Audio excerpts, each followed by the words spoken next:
হাজাৰ লোক মানে আমাৰ বনৌষধি চিকিৎসা উপকৃত হৈছে বা যি নেকি ৰোগীক মানে ডক্টৰে যদি হাত দাঙি দিয়ে আমি যে নোৱাৰো আমাৰ চিকিৎসাৰ কৃপাত ভগৱানৰ কৃপাত আমাৰ এই বনৌষধি চিকিৎসা দ্বাৰা বহুত লোক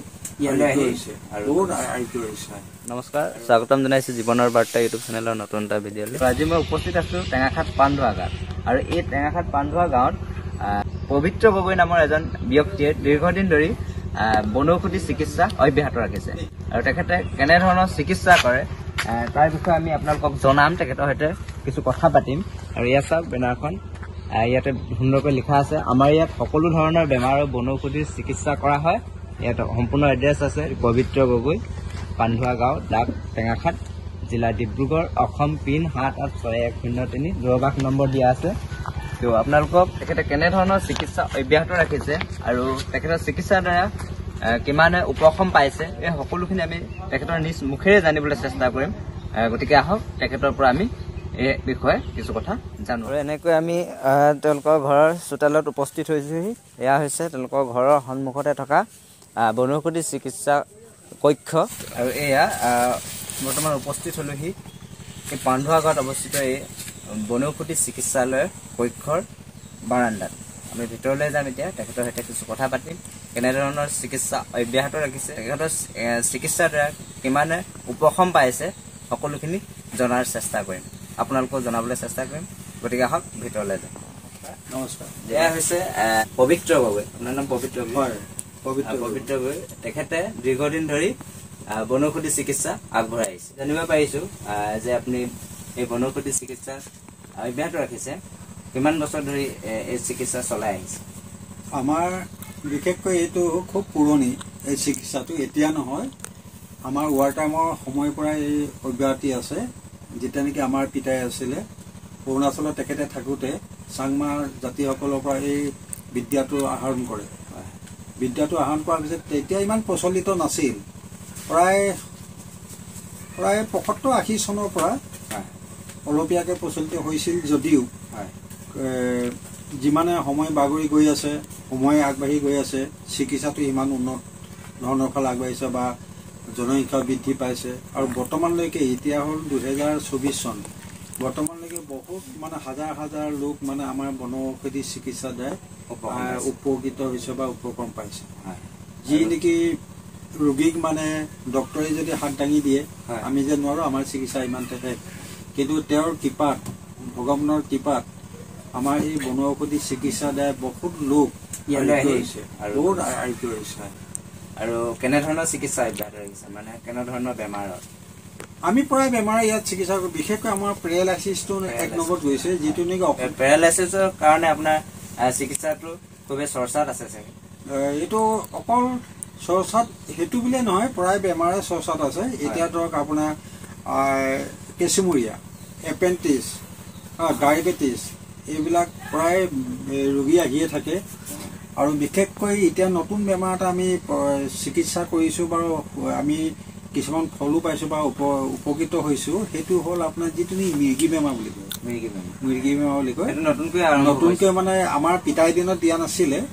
আৰু এই যে আপোনালোকে যি দৰৱ পাতি দি আহিছে বনৌষধি, তো এইবিলাক আপোনালোকে গ্ৰন্থৰ দ্বাৰা নে পূৰ্বৰ? আমি কোনো গ্ৰন্থ অধ্যয়ন কৰি পেলাই আমি চিকিৎসাটো কৰা নাই। এইটো হ'ল তেখেতে আমাৰ যেতিয়া নেকি তেখেত অৰুণাচলত আছিলে, অৰুণাচলত থাকোঁতে তেখেতে বহুত বনৌষধি শিকি লৈছিল পাহাৰীয়া জনজাতিসকলৰ পৰা। জানিব পাৰিছো যে আয়ুৰ্বেদ শাস্ত্ৰৰ পৰাই এইবিলাক সৃষ্টি হয়। সেইটোতো হয়, ইয়াৰ লগত এইটো মিল নাই। আমাৰ আয়ুৰ্বেদিক শাস্ত্ৰৰ লগত আমাৰ বনৌষধি আমাৰ মিল নাই। আজিলৈকে আমি আয়ুৰ্বেদিক শাস্ত্ৰ আমিলৈকে আজি দেখা নাই, ব্যৱহাৰ কৰা নাই। কোনো কিতাপৰ পৰা আমি অধ্যয়ন কৰি পেলাই এই বনৌষধিত আমি চিকিৎসা কৰা নাই। এইটো আমাৰ যেতিয়া তেখেতে ৱাৰ টাইমৰ আগতেই, তেখেতে যেতিয়া নেকি এইটো হৈছিলে ভাৰত স্বাধীন হোৱাৰ আগতেই, তেখেতে যেতিয়া এটা সংগ্ৰহ কৰিছিল, আৰু আজিও সেই বস্তুটো প্ৰচলিত হৈ আছে। আৰু তেনেকে আমি নিজে আচৰিত, যে এইখিনি ঔষধে যে এনেকুৱা ধৰণৰ বেমাৰীবিলাকক যে ইমান সেইবিলাকক যে ভাল কৰে। তেনেকে আমাৰ খুব ডাঙৰ ডাঙৰ ৰেকৰ্ডো আছে। ডক্টৰে যিবিলাক মানুহৰ হাত দাঙি দিছে, বচাব নোৱাৰে, তেওঁবিলাকক আমাৰ এই বনৌষধি দ্বাৰা, আমি বচোৱা নাই, ঔষধে বচাইছে, বনৌষধৰ দ্বাৰাই মানে তেখেতে আৰোগ্য হৈছে, মানে পুনৰ জীৱন পাইছে। পুনৰ জীৱন পাইছে। আৰু দৰৱ পাতি আপোনালোকে আপুনি ঘৰতে প্ৰস্তুত কৰে? কিছুমান আমি ঘৰত সংৰক্ষণ কৰিছোঁ যদিও, কিন্তু সেই ঔষধে আমি মানে সম্পূৰ্ণৰূপে আমি মানে চিকিৎসা কৰিব নোৱাৰোঁ। অন্ততঃ আমি বাহিৰৰ পৰা ঔষধ আনিবই লাগিব। বাহিৰৰ পৰা আনো আমি, বিশেষকৈ আমাৰ ওচৰতে ডিগবৈ পাহাৰ আছে, নামৰূপ পাহাৰ আছে, সেইফালে কেতিয়াবা পাহাৰীয়া বনাঞ্চলৰ পৰা আমি সংগ্ৰহ কৰোঁ। আজিকালি ক্ৰয় কৰি আনিবলগীয়া হয় ইয়ালৈ। এইবিলাক আমি খৰচ পাতি বহুত আমাৰ আছে। আমি গাড়ী লৈ যাব লাগে, তাতে আমি জংঘলত সোমাব নোৱাৰোঁ, অচিনাকি জংঘল সোমাব নোৱাৰে। তাৰ স্থানীয় মানুহ আমি লওঁ, সিহঁতৰ সহায়ত আমি ধৰক পাহাৰৰ ওপৰত যাওঁ, নহয়তো আমি নাজানো ক'ত কেনেকে কি থাকে। মই আপোনাক সুধিব খুজিছোঁ, আপোনাৰ ইয়ালৈ অসমৰ কোন কোন স্থানৰ পৰা, কোন কোন অঞ্চলৰ পৰা? অসমৰ প্ৰতিটো কোণৰ পৰা আহিছে, মানে প্ৰতিখন জিলাৰ পৰা আহিছে। অসম নালাগে আমাৰ, উৰিষ্যাৰ পৰা আহিছে, উত্তৰ প্ৰদেশৰ পৰা আহিছে, দিল্লীৰ পৰা আহিছে, বিহাৰৰ পৰা আহিছে।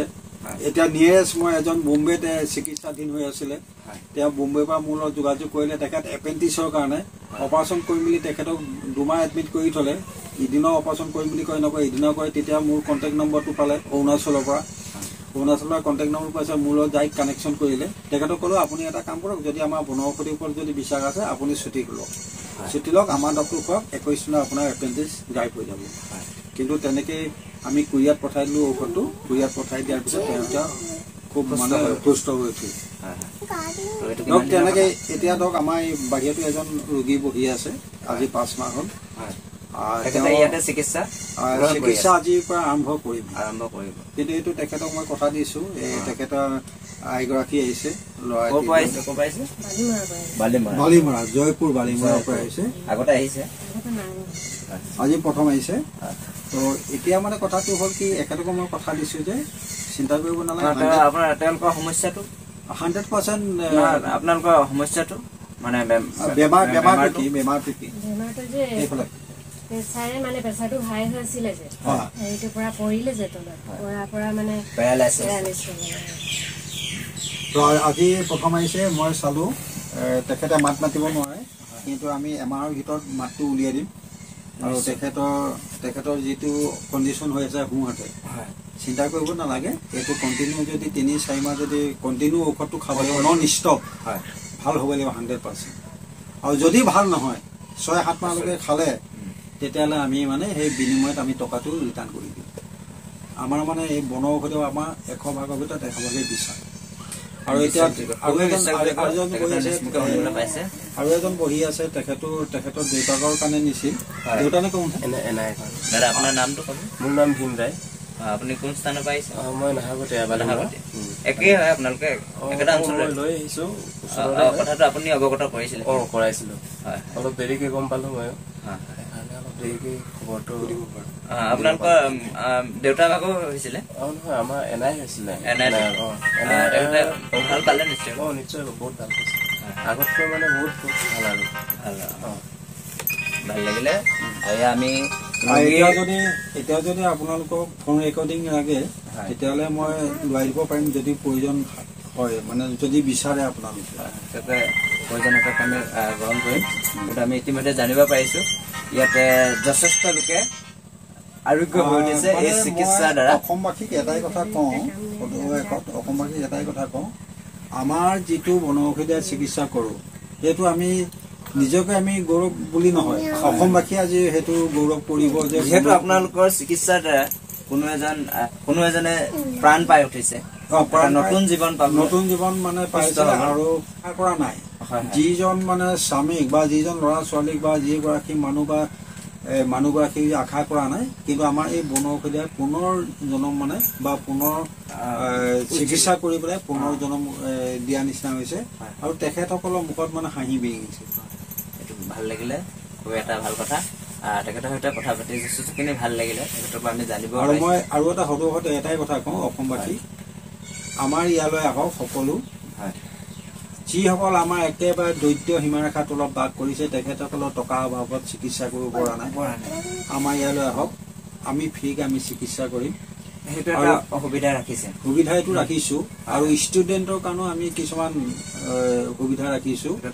কিছুমান ষ্টুডেণ্টৰ যদি হয়, হয় তেওঁবিলাকৰ অৱস্থাহীন ঘৰখনত বা ধৰক মাক দেউতাকৰ কাৰোবাৰ মাক দেউতা নাই তেনেকুৱা ধৰণৰ ছাত্ৰ ছাত্ৰীবিলাকো আমি চিকিৎসা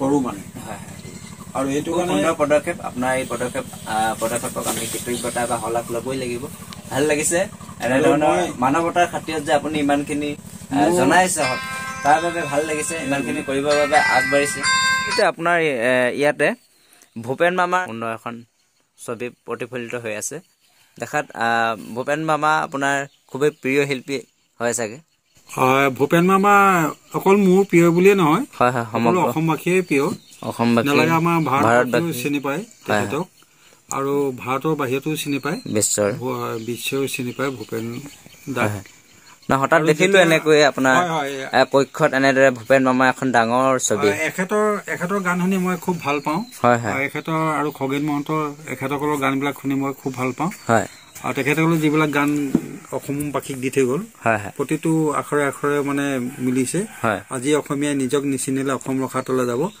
এই গানটো হয়তো আমাৰ অসমীয়াৰ মানুহবিলাকৰ অন্তৰত কি ধৰে ঠাই পাইছে আমি নাজানো তথাপিতো মই কওঁ তেখেতে যিবিলাক গান ৰচি গৈছিলে ভৱিষ্যতৰ কাৰণে আৰু ভৱিষ্যত আজি সেইটোৱে হৈছেগৈ আৰু এখেতে যেতিয়া নেকি 2011 চনত 5 নৱেম্বৰ দিনা তেখেত ইহলীলা সম্বন্ধ কৰে আৰু আমি তেখেতৰ মৃত্যু বাৰ্ষিক 12 চনৰ পৰা একেৰাহে আমি 18 চনলৈকে পাতি আছিলো উদযাপন কৰি আছিলো আমি কেইজনমান লোৱা লগ লাগি তাৰপিছত আমাৰ চুবুৰীয়া ৰাইজবিলাক আহিলে পিছত আৰু তেখেতৰ অনুষ্ঠানটো আমি আজি 2 বছৰমান পতা নহল এই কৰোনা অহাৰ কাৰণে পুনৰ এই বছৰ আমি পাতিবৰ কাৰণে সিদ্ধান্ত লৈছো পুনৰ আমি 5 নৱেম্বৰ 2024 পাতিম বুলি আমি আকৌ চিন্তা চৰ্চা কৰি আছো তেখেত মোৰ প্ৰিয় নহয় অসমবাসীয়ে প্ৰিয় গোটেই বিশ্ববাসী বুলিব পাৰি বিশ্ববৰেণ্য ভূপেন মামা যিহেতু সকলোৰে প্ৰিয় হয় খুব ভাল লাগিল তেখেতৰ ছবি আপোনাৰ এই চিকিৎসাৰ কক্ষত ইমান সুন্দৰকৈ সযতনে ৰাখিছে আৰু এইটো কথা জানি ভাল লাগিছে যে আপুনি ভূপেন হাজৰিকা দেৱৰ নামত যি মৃত্যু বাৰ্ষিকী উদযাপন কৰি আহিছে এই কথাটো এটা খুব ভাল লাগিলে মোৰ এটাই আজি এখেতৰ স্মৃতি এটা ধৰি ৰাখিব নোৱাৰিলো দুলীয়াজনে যেতিয়া আহিছিল নেকি 1900 কিমান চনত আহিছিল মই তেতিয়া ক্লাছ 8ত পঢ়ি আছিলো মই একেলগতে তেখেতৰ ফটো মাৰি থৈছিলো কিন্তু মই ধৰি ৰাখিব নোৱাৰিলো তথাপিতো এতিয়া তেখেতৰ ফটোটো মোৰ কাষতে সদায় ভাল লাগিছে এনেদৰে আপোনাৰ চিকিৎসা কক্ষত এনেদৰে সুন্দৰকৈ ৰাখিছে এই কথাটো এইকাৰণে সুধিলো যে ভূপেন মামাৰ প্ৰতি আপোনাৰ কিবা অনুৰাগ আছে আপুনি এগৰাকী অনুৰাগী হৈ আছে এই কথাটো ভাল লাগিছে অনুৰাগী মানে প্ৰেমিক আৰু সেইটো ভাল লাগিলে সেইবাবে ভিডিঅ'টোৰ মাজতে এইখিনি কথা সুধিছো আপুনি ক'ৰ পৰা কৈছে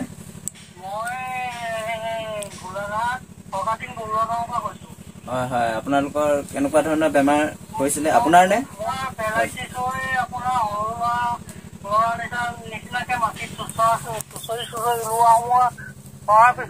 হয় দাদাক মই লগ পালো আপোনাৰ এনে গাঁৱতে লগ পাইছিলো মানে মানুহ এজন ভাল পোৱাৰ পিছত মই দাদাৰ লগত যোগাযোগ কৰো আৰু যোগাযোগ কৰি পেলাই দাদাৰ দৰৱ খুৱাও দৰৱ খুৱাই প্ৰায় 6 মাহ মানৰ পিছত দেউতা মোৰ দাদাই যেনেকে কৈছিলে নহয় তেনেকে খোজ কাঢ়িব পৰা হৈ গল বৰ্তমান সুস্থ আপোনালোকৰ দেউতা বৰ্তমান সুস্থ হৈ এতিয়া বৰ্তমান ঢুকালে যেনিবা কিন্তু দাদাৰ দৰৱ খাই ভাল হোৱাটো হ'ল ভাল হোৱাটো হ'ল আৰু একদম 100% পেলাইছি চলে সেই দৰৱে ভাল কৰিবই তাৰমানে ভাল লাগিল মই গাৰাণ্টি দিম দাদাৰ দৰৱটো মই গাৰাণ্টি দিম পেলাইছি চলে 100% ভাল কৰিবই নিশ্চয়কৈ আমি এই বিষয়ে জানিব পাৰিছো ভাল লাগিল আপোনাৰ সৈতে কথা পাতি ঠিক আছে আমি ফোন কলৰ জৰিয়তে জানিব পাৰিছো এজন ৰোগীৰ পুত্ৰই জনাইছে যে আমাক তেখেতৰ দেউতাকৰ পেৰালাইচিছ হৈছিল তো তেখেতেও এখেতৰ পৰা বনৌষধ গ্ৰহণ কৰি তেখেতৰ উপশম পাইছিল বুলি আমি জানিব পাৰিছো ইতিমধ্যে আপোনালোকক ফোন কলৰ জৰিয়তে আমি অকণমান জনোৱাৰ চেষ্টা কৰিলো এখন আপুনি কি ক'ব আপোনালোকক এটাই কথা কওঁ আৰু ভালেকেইজন মোৰ ইউটিউবাৰ আহিছিলে এনেকৈ আহিছিলে তেখেতসকলে ইয়াৰ বিষয়ে সবিয়াসটো লৈছিলে গোটেই সেইবিলাকো লৈছিলে, চিকিৎসা পদ্ধতিবিলাকো লৈছে, কি কি বেমাৰৰ চিকিৎসা কৰা হয়। আপোনাৰ ওচৰত অকণমান দৰৱ পাতি দেখাব নেকি? নিশ্চয় পৰা যাব, দেখাব পৰা যাব। ঔষধ পাতিবিলাক আমি কেনেকে সংগ্ৰহ কৰি কেনেকে ৰাখে সেই বস্তু। সেইটোতে আজি যিকোনো বেমাৰৰ ঔষধ বনোৱা হয়। ইয়াত আমি কম পৰিমাণতে দেখাইছো, আৰু আছে পৰা আমি 10-12 বিধৰ ঔষধ মিক্স কৰি পেলাই এটা ঔষধ বনাওঁ। আৰু সেই ঔষধৰ দ্বাৰাই মানে যিকোনো বেমাৰ চিকিৎসা কৰা হয়। বেমাৰ কিছুমান ভাগ ভাগ লৈ আছে, আৰু কিছুমান ঔষধ আমি ইয়াত প্লাছ মাইনাছ কৰো। কিছুমান বেমাৰৰ কাৰণে মাইনাছ কৰো, কিছুমান বেমাৰৰ কাৰণে ড্ৰপ প্লাছ কৰো। আৰু যথেষ্টবিধ আমি ঔষধৰ দ্বাৰাই, আৰু এইবিধ যে আমি দেখিছো লতা জাতীয় এইটো প্ৰায় মানুহৰ চিনাকি, গিলৰি বুলি কয় হিন্দীত। আমাৰ এয়া আমাৰ স্থানীয় নে কোনো? এইবিলাক যিমানবিলাক চব স্থানীয় হয়। আৰু কিছুমান আমি এইবিলাক এতিয়া পাহাৰৰ পৰা সংগ্ৰহ কৰো, পাহাৰীয়াৰ পৰা আনো, পাহাৰৰ পৰা আনো। আমাৰ ইয়াত আৰু এই ডালবিলাক সেইবিলাকো বনৌষধি। আপুনি মজুত ৰাখিছো, আৰু কিছুমান আমি ৰুই থৈ দিছো তাত বাৰীত। কিছুমান ঔষধি ৰোৱা আছে, প্লেণ্টেশ্যন কৰা আছে। সেইটো কাৰণে আমাৰ মানে কি হয়, অলপমান অসুবিধা এইটো কাৰণে হয়, আমাৰ যাতায়াতীৰ কাৰণে বহুত দূৰ যাবলগীয়া হয় পাহাৰৰ কাৰণে আমাৰ খুব বিপদজনক। সেইকাৰণে আমি স্থানীয় মানুহ নহ'লে আমি জংঘলত কোনোদিনে নোসোমাওঁ। আৰু আমাৰ কাষতে এখন আমাৰ নদী চাপৰি আছে। নদী চাপৰিটো আজিকালি যাবলৈ বহুত ভয়, বাঘৰ বনৰীয়া জন্তুৰ পৰা বহুত ভয়। তথাপিতো মৰণক শৰণ কৰি পেলাই আমি মানে ঔষধবিলাক আনো। বিশেষকৈ মানে আমাৰ ধৰক আজি এখেত কেঁচুৱা ল'ৰা লৈ আহিছে, কিমান আশাত আহিছে, কিমান মানে মনত সপোন এটা বান্ধি আছে। তেখেতৰ স্বামী হয়, সপোন এটা বান্ধি আছে। তেখেতৰ সপোনটো আমি বাস্তৱত পৰিণত কৰিম আমাৰ ঔষধৰ দ্বাৰাই। সেইটোৱে আপোনালোকৰ। আৰু অসমবাসীক মই আৰু এটা সুদৰ্শন জনাওঁ, হয়তো আপোনালোকে আহক। আপোনালোকে লাগিলে কাৰোবাৰ যদি ষ্ট্ৰক হৈছে, কাৰোবাৰ যদি ডায়েবেটিছ হৈছে, কাৰোবাৰ যদি হেৰি হৈছে আপোনাৰ পাইলছ হৈছে, আমাৰ ইয়ালৈ আহক। আমাৰ বৰ্ডতো লিখা আছে, আমাৰ সকলো ধৰণৰ বেমাৰৰ বনৌষধি চিকিৎসা কৰা সকলো ধৰণৰ বুলি পাইছে। কিন্তু যিকোনো এতিয়া বিশেষভাৱে আপোনালোকক যিখিনি সমস্যা নেকি আমাৰ এই চিকিৎসাৰ দ্বাৰা সম্পূৰ্ণ সুস্থ হৈ উঠিছে বুলি আমি ইতিমধ্যে প্ৰমাণ সহকাৰে আপোনালোকক জনাবলৈ চেষ্টা কৰিছো। আমি সেইকাৰণে অসমবাসীক কওঁ, আহক, আপোনালোকে চিন্তা কৰিব নালাগে। যিকোনো বেমাৰ আপোনালোকে চিকিৎসা ল'ব পাৰে। আৰু চাব, সাৱধান ইয়াতে হ'ব যাতে আমাৰ এই 2 নম্বৰ বোলা বস্তুটো খুব সাংঘাতিক ধৰণৰ চলে। যিকোনো অসমত যিকোনো বস্তুৱে 2 নম্বৰ বস্তুটো থাকেই। সেইকাৰণে মই নিজকে সঁচা বুলি নকওঁ, কিন্তু আপোনালোকৰ বিবেক জ্ঞান আছে যেতিয়া নেকি নিজে চিন্তা কৰক যে কি কৰিলে ভাল হ'ব। মই অলপ আগতে এটা চাম, যদি কাৰোবাৰ বেমাৰ যদি আমি ভাল কৰিব নোৱাৰো, তেখেতে আমাক ইয়াত যিমানবিলাক টকা ব্যয় কৰিছে ঔষধৰ বাবদ, বেমাৰ ভাল নহয়, আমি টকাটো ঘূৰাই দিবলৈ প্ৰস্তুত। ইমানখিনি আমি মানে কথা দিব পাৰো অসমবাসীক। ধন্যবাদ। আপোনাৰ সৈতে কথা পাতি ভাল লাগিলে। আপোনাৰ এই চিকিৎসা পদ্ধতি অব্যাহত ৰাখক, তাৰ শুভকামনা, শুভেচ্ছা। আৰু আপোনাৰ চিকিৎসাক সঁচাকৈয়ে শলাগ ল'বই লাগিব। সদুশেষত আপোনালৈ অশেষ ধন্যবাদ।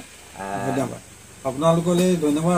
আজি যে আপোনালোকে আহি আমাৰ যে অকমান সময় দিলে, কিন্তু মই এতিয়ালৈকে আপোনালোকৰ চেনেলটো ৰাইজৰ কাৰণে যিহেতু এই ভিডিঅ'টো আগবাঢ়ি আহিলে। আৰু সদুশেষত এটা কথা জনাও যে যিসকলৰ এনেধৰণৰ সমস্যাসমূহ আছে, এখেতৰ সৈতে যোগাযোগ কৰিবৰ বাবে তেওঁৰ দূৰভাষ নম্বৰটো আমাৰ স্ক্ৰীণত দি দিয়া হৈছে। তাতে কণ্টেক্ট কৰিব পাৰিব। কণ্টেক্ট কৰি তেখেতৰ পৰা সকলো কথা জানিব পাৰিব। গতিকে বৰ বেছি দীঘলীয়া নকৰোঁ ভিডিঅ'টো, এইখিনিতে সামৰণি মাৰি দিওঁ। ধন্যবাদ। আপোনালোকে অশেষ ধন্যবাদ থাকিল।